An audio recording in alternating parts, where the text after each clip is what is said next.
মা, কি করছেন? ও, শুয়ে আছেন? একটু পা টেপে দিই আপনার। আরে না না। আরে না না, দিন আপনার পাটা দিন, একটু পূর্ণ করুন। মা, বলছিলাম কি, আপনার সাথে না একটা কথা ছিল। ওই যে দিদির কানে যে কানেরটা দেখেছিলাম না, ওইটা আমার ভারী পছন্দ হয়েছে। দিদির কাছ থেকে শুনে একটু বলুন ওটা কোথা থেকে বানিয়েছিল, তাহলে আমি একটা বানাতাম ওরকম।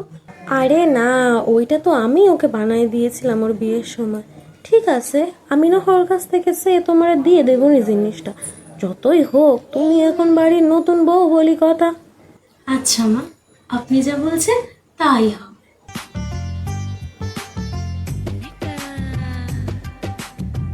কি করছেন মা? এই তো মা বসে আছি, কোমরের ব্যথাটা বড্ড বেড়েছে। এই নিন, আমি আপনার জন্য কোমরে ব্যথার তেল এনেছি। আমাদের গ্রামে একটা ভালো বাবা আছে, যিনি তেল দিলে একদম বাতের ব্যথা থেকে কোমরের ব্যথা সব কমে যায় নিমেষে। আপনি এটা লাগান, কোনো টেনশন নেই। ও বৌমা, একটু মালিশ করে দাও তো, তবে ভালোই হবে। হ্যাঁ হ্যাঁ, মালিশ করে দিচ্ছি। মা, বলছিলাম কি, শুনলাম আপনি তো নাকি জমি ভাগ করার কথা ভাবছেন। তা বলছিলাম কি মা, এই পাশের জমিটা আমাকে দিয়ে দিন না। বোঝেনি তো, আমি তো নতুন বউ বাড়ির, অত দূর যাবো আপনার ছেলের খাবার নিয়ে। ওকে কি বলবে মা? তো বটেই, তা তো বটেই। আচ্ছা, তাই হোক বৌমা, তুমি একটু ভালো করে কোমরটা মালিশ করে দাও তো দেখি। আমি ওই জমিটা তোমাদের নামেই দেব।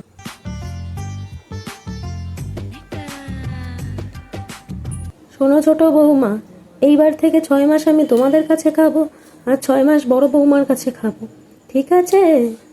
আচ্ছা মা, ঠিক আছে, আপনি খাবেন 6 মাস, আমাদের সাথে কোনো সমস্যা নেই আমার। তাহলে মা, প্রথম 6 মাস তুমিই আমাকে খাওয়াও। বড় বউয়ের তো শরীরটা খারাপ যাচ্ছে কতদিন ধরে, ও না হয় 6টা মাস রেস্ট নিয়ে নি। হ্যাঁ, প্রথম 6 মাসে আমাকে খাওয়াতে হবে? আচ্ছা মা, আপনি না সবসময় বলেন আপনার কোন দাদা দিদি ভাই বোন আছে, বহু বছর আপনি দাদা বাড়ি যান না। তো একটা কাজ করুন, আমি আপনাকে যাওয়ার ভাড়াটা দিচ্ছি, আপনি সেখান থেকে ঘুরে আসুন। ওরাই তো আপনাকে আসার ভাড়াটা দিয়ে দেবে, তাই না?